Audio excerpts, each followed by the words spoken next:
Olá, meu irmão, minha irmã, saúdo a todos vocês com a graça e a paz do nosso Senhor e Salvador Jesus. Mais uma vez nós nos reunimos neste culto online para separar esse momento, para refletir sobre a palavra do Senhor, para cantar os louvores, mesmo no conforto da nossa casa. Nós devemos lembrar que nós fazemos parte daquilo que Pedro chama de povo de propriedade exclusiva do Senhor, um povo que tem por objetivo na vida render ao Senhor toda a glória, toda a honra, toda a majestade que lhe é devida. E o texto que eu gostaria de ler com vocês para esta mensagem fala exatamente sobre isso, sobre o poder e a majestade de Deus, aquilo que de fato é a nossa esperança. Eu acompanho você a fazer a leitura do Salmo de número 93. Vamos ler? O texto diz assim: Reina o Senhor, revestiu-se de majestade, de poder se revestiu o Senhor e se cingiu. Firmou o mundo que não vacila. Desde a antiguidade está firme o teu trono. Tu és desde a eternidade.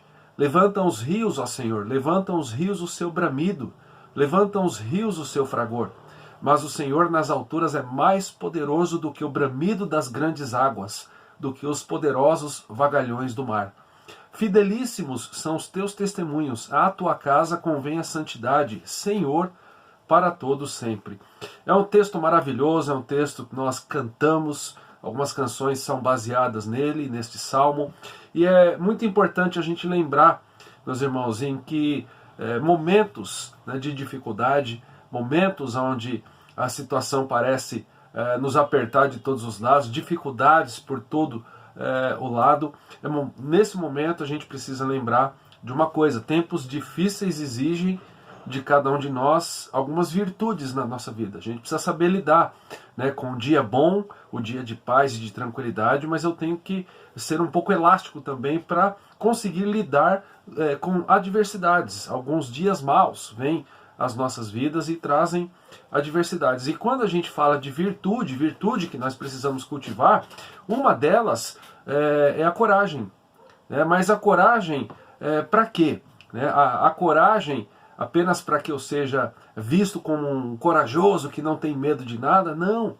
A coragem, meus irmãos, ela pode tanto ser usada para o bem como usada para o mal. Observe só as palavras do pastor Jeremias Pereira falando sobre coragem. Ele diz o seguinte: a coragem para fazer o mal, a coragem para corromper, a coragem para roubar, a coragem para mentir e enganar os outros, visando beneficiar a si mesmo, a seu grupo, seu partido, sua equipe. E ele faz uma pergunta: será essa coragem uma virtude?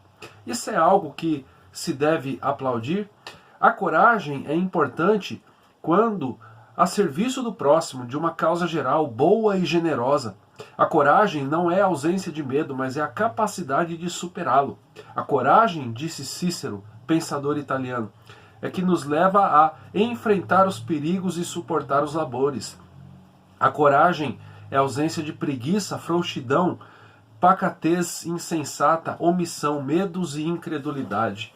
Muito interessantes essas palavras, reverendo Jeremias Pereira, lá da 8ª Presbiteriana de Belo Horizonte. E quando a gente olha então para esses dias que requerem coragem, essa coragem positiva, assim, para fazer o bem, para nós e para o nosso próximo, o que a gente deve fazer? Como adquirir essa coragem dessa forma, dessa maneira sadia e assim enfrentar os desafios diários? Meus irmãos, o Salmo 93 que nós lemos, ele nos evoca a olharmos para a majestade, para a glória, para a soberania do Senhor e para descansar nele. É muito interessante esse salmo.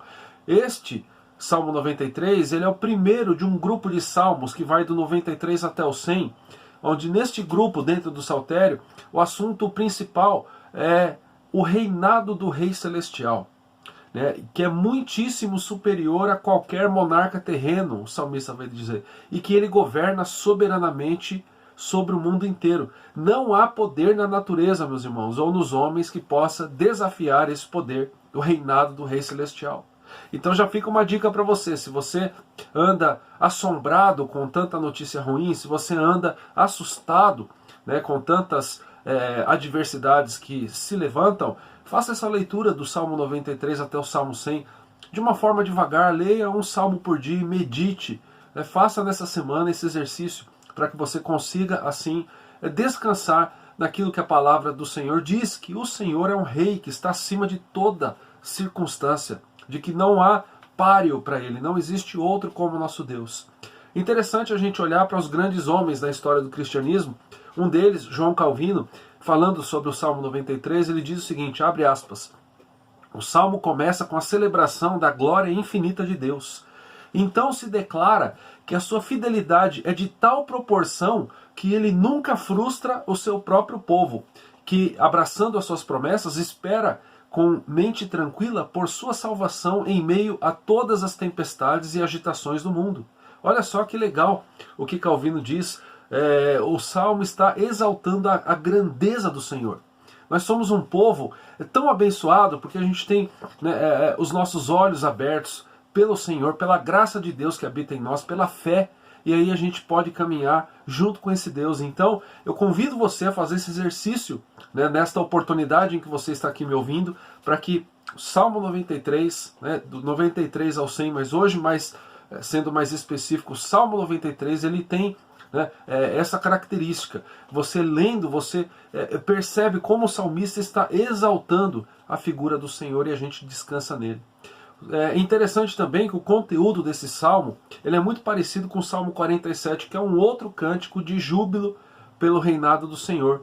Esses salmos eles formam uma confissão coesa, que diz respeito ao senhorio de Deus e à extensão do reino do Senhor. O Salmo 93, mais tarde, na história da igreja, ele foi usado na liturgia judaica, na véspera do sábado. Aqui apenas como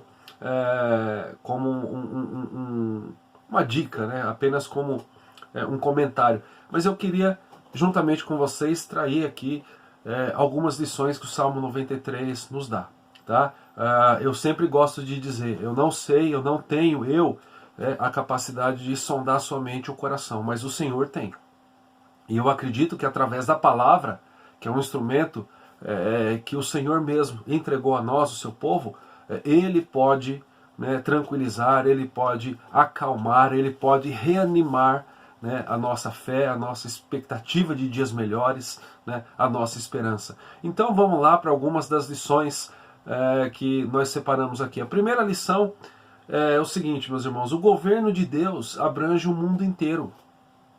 A gente olha para grandes homens, grandes nações, hoje fala-se muito sobre a China e os seus planos, e aí a gente fica olhando talvez para um grupo pequeno de homens que estão no governo ali como se eles fossem os mais poderosos de todo o universo. Mas a gente como cristãos, nós como igreja do Senhor, nós temos a convicção de que se existe um governo que abrange o mundo todo, é o governo do Senhor. Olha lá o verso 1 e o verso 2, o que o salmista diz, reina o Senhor, revestiu-se de majestade, de poder se revestiu o Senhor e se cingiu, firmou o mundo que não vacila, desde a antiguidade está firme o teu trono, tu és desde a eternidade. Meus irmãos, o que o salmista está dizendo aqui, o reinado de Deus, ele vem de um tempo que ele é anterior a qualquer data, é maior do que a convicção que nós temos até de eternidade. A nossa mente pequena, limitada, não consegue absorver a grandeza da eternidade, a grandeza do Senhor que é maior do que a eternidade. Ele é um Deus majestoso, cuja glória é visível. Está lá no verso 1, revestiu-se de majestade, de poder se revestiu o Senhor e se cingiu. Firmou o mundo que não vacila. Meus irmãos, aqui a gente lembra de um aspecto muito importante dentro da teologia reformada. Se existe alguém que criou todas as coisas, esse alguém é o nosso Deus. Deus é o criador de tudo que existe. Existe até uma expressão que nós estudamos no seminário, creatio ex nihilo, ou seja, a criação do nada. Isso aqui é uma referência à crença de que a matéria não é eterna, mas ela teve de ser criada por algum ato criativo, um ato criativo divino, frequentemente definido como Deus. É uma resposta teísta, uma resposta que faz referência à existência de um Deus, trazendo à luz ali uma explicação como o universo passou a existir. Interessante a gente olhar o que um outro teólogo fala sobre isso.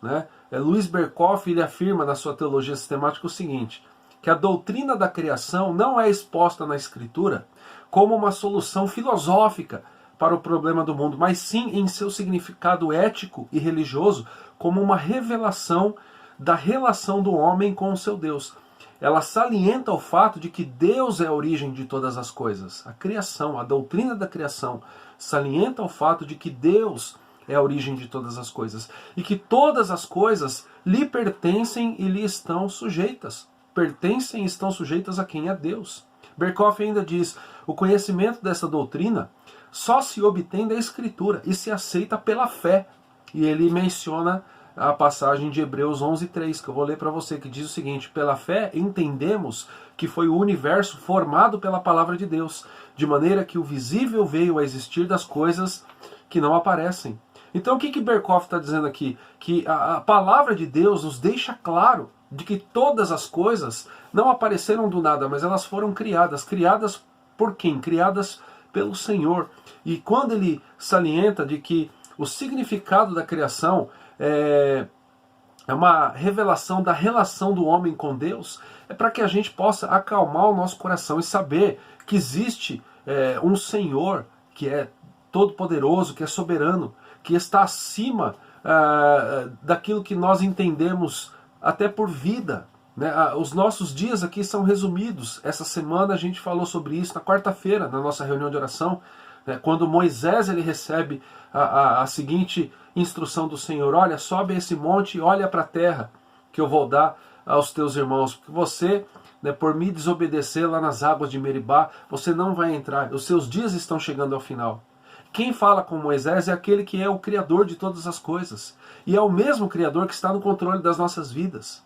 Meus irmãos, quando a gente passa por uma crise, quando a gente passa por uma enfermidade, quando nós passamos por uma crise financeira, essa pandemia ela tem aumentado substancialmente isso, o número de desempregos, pais e mães de família, pessoas que têm ali o papel de prover as necessidades do lar, ficam impossibilitados de trazer essa provisão.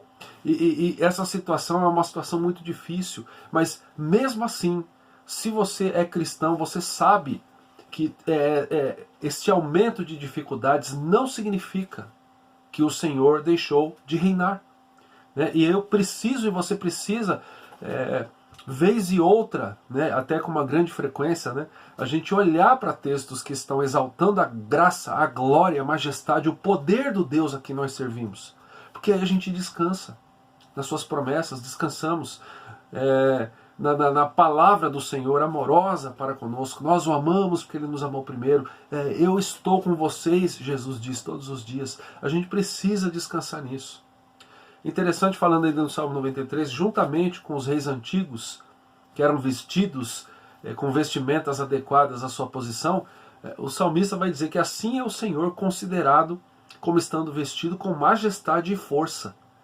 É muito interessante a gente ver isso. Olha lá, verso 1, revestiu-se de majestade, de poder se revestiu o Senhor e se cingiu.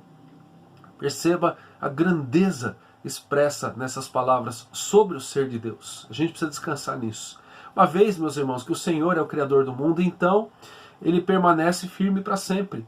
Estas palavras, o mundo, ele não pode mover-se, eles são repetidas em outras passagens. Né? E quando você tem repetições da palavra do Senhor na Bíblia, é para que essa verdade salte aos nossos olhos. E eu quero ler aqui, por exemplo, para você o Salmo 96:10, onde o salmista diz assim: dizei entre as nações, reina o Senhor, Ele firmou o mundo para que não se abale e julga os povos com equidade. Meus irmãos, Deus não carece aqui, Ele não precisa assumir o senhorio como um governante terreno, porque o seu trono, o salmista está dizendo, ele foi estabelecido por toda a eternidade. Olha lá o verso de número 2, desde a antiguidade está firme o teu trono, tu és desde a eternidade. Ele não precisa ser eleito pelo povo como governantes terrenos, ele não precisa ser reconhecido por algum feito em um momento específico dos dias atuais, para que a pessoa seja reconhecida como um líder. O Senhor, naturalmente, ele é líder, o Senhor, naturalmente, ele é rei. É o Rei dos Reis e Senhor dos Senhores. E a gente precisa descansar sobre isso.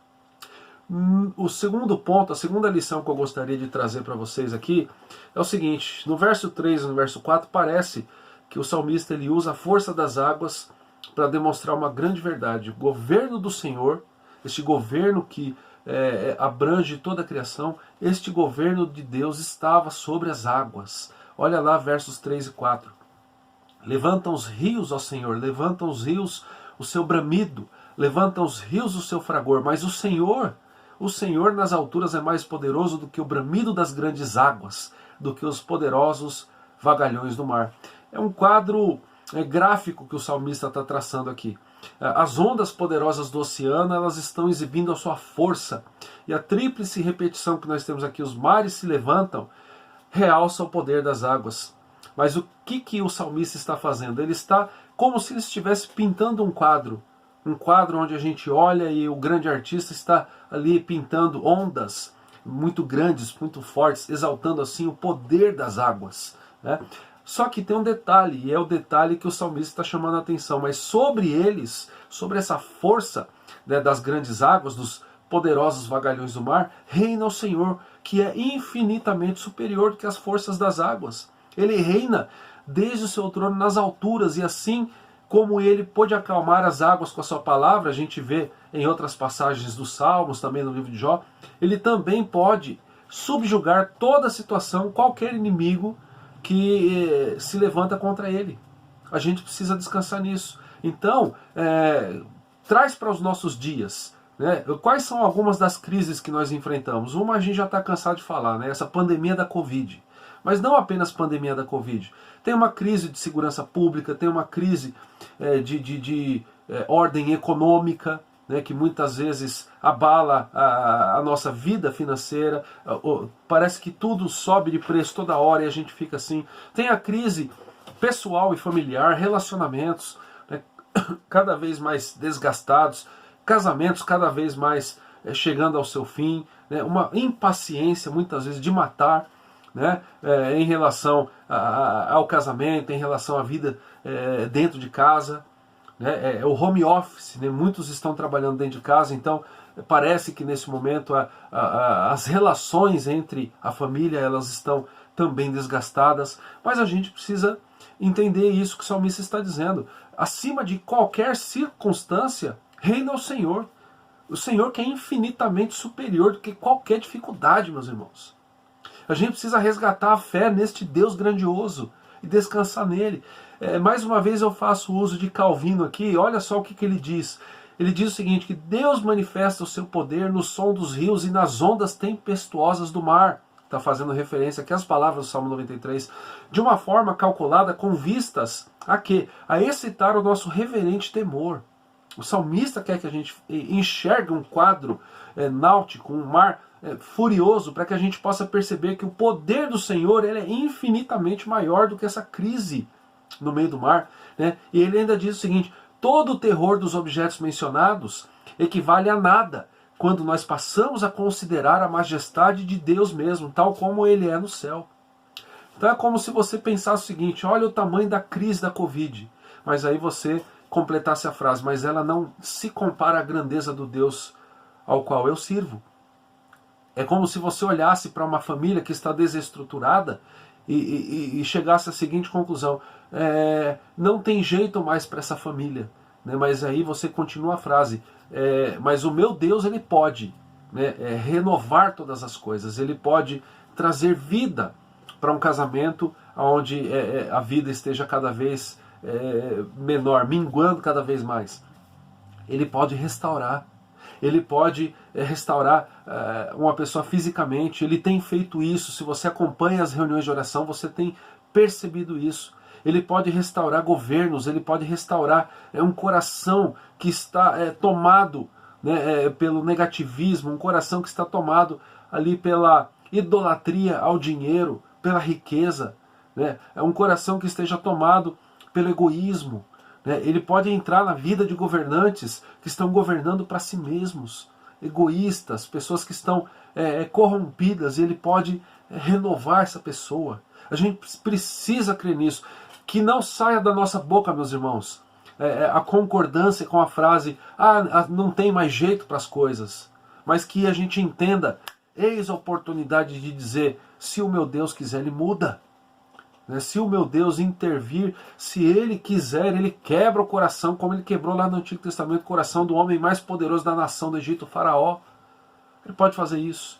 E a gente precisa descansar nisso. E nós temos aqui então a direção do que nós devemos fazer, né, para enfrentar as dificuldades, para enfrentar as tempestades. Né, e o que é, e qual é essa direção? Focar a nossa atenção na grandeza e na soberania de Deus. Por isso que eu digo mais uma vez, se a gente tem um trecho nos Salmos, do 93 ao 100, onde está sendo exaltada a grandeza do Senhor, a gente precisa fazer uso disso. Ler esse trecho, ler esses salmos e meditar na grandeza do Deus a quem nós servimos. Também descansar nas promessas desse Deus grandioso. Buscar comunhão com Ele e com o povo no qual Ele nos fez, né, para que a gente possa crescer assim, nesta graça juntos. Entender, meus irmãos, que nada é mais forte, nada é mais poderoso do Deus ao qual nós servimos. Javé, o Deus de Israel, o Deus da palavra, o Deus da Bíblia. O Deus que existe em três pessoas, na pessoa do Pai, do Filho e do Espírito Santo. A gente precisa descansar nisso. E aí o Salmo vai para o seu final, para o verso de número 5, e nós temos a terceira lição que esse Salmo nos traz. Deus governa sobre o seu povo. Olha só que bênção. Se o governo do Senhor, por um lado, ele está sobre toda a criação, e aí como nós também vimos na segunda lição, aqui o governo do Senhor está sob qualquer dificuldade, a gente vê também como nós somos abençoados, porque o governo do Senhor está sobre nós, sobre o seu povo. Olha lá o verso 5. Fidelíssimos são os teus testemunhos, a tua casa convém a santidade, Senhor, para todo sempre.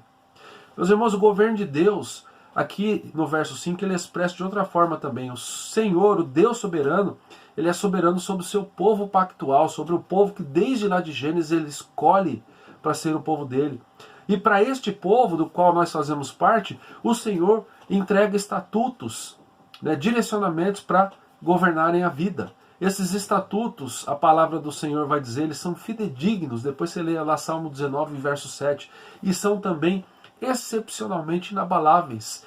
É interessante que o texto no hebraico aqui, ele diz que eles são muito firmes, né? Os teus testemunhos são muito firmes, são fidelíssimos.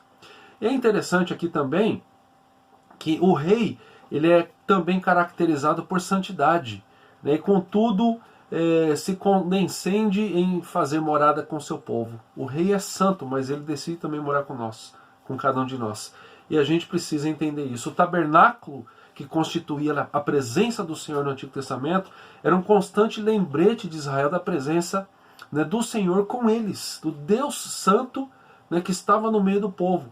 A percepção última do princípio da presença de Deus com seu povo será por nós experimentada na morada celestial, naquela cidade santa, onde jamais entrará qualquer coisa pecaminosa ou impura. Por quê? Porque ela será a expressão plena da santidade de Deus. Promessas que temos para nós. Leia lá depois Apocalipse, capítulo 21, na seção do verso 22 a 27, para você perceber o que Deus tem preparado para você, para mim, para nós.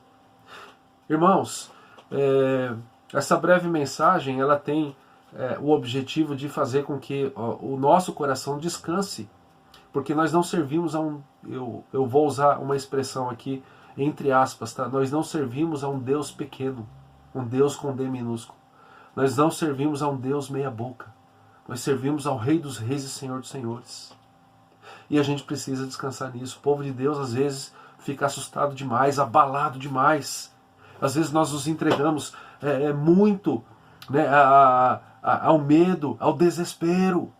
E é certo que medo faz parte da nossa caminhada. Desespero, às vezes, a gente flerta com ele, mas a gente não deve viver debaixo desse jugo, porque isso é escravidão, e o Senhor veio para que tenhamos uma vida nova, para que tenhamos liberdade.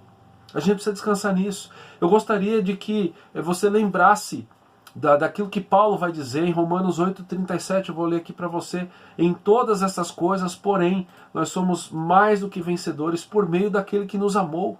E ainda, o que o apóstolo Pedro vai dizer na sua primeira carta, capítulo 2, versos 9 e 10. Vós, porém, sois sacerdócio real, nação santa, povo de propriedade exclusiva de Deus, a fim de proclamardes as virtudes daquele que vos chamou das trevas para a sua maravilhosa luz. Olha o que Pedro diz agora. Vós, sim, que antes não erais povo, mas agora sois povo de Deus.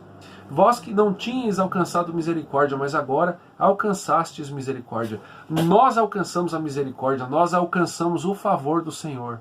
Então que a gente possa, nestes próximos dias, descansar, que nós possamos ler estes salmos que engrandecem a presença do Rei Majestoso, né, sobre as nossas vidas, que nós possamos lembrar do Novo Testamento, mostrando, né, esse Deus que se fez homem e habitou entre nós, Jesus Cristo, mostrando a sua vida, a sua morte, a sua ressurreição, que você possa lembrar que Jesus, antes de subir aos céus, ele disse, está lá no Evangelho de João, lá pelos capítulos 14, 15, que ele iria subir, mas que ele enviaria para nós o Consolador, o Espírito Santo da promessa, o Espírito Santo, Deus que habita em nós, e que eu e você possamos descansar nisso.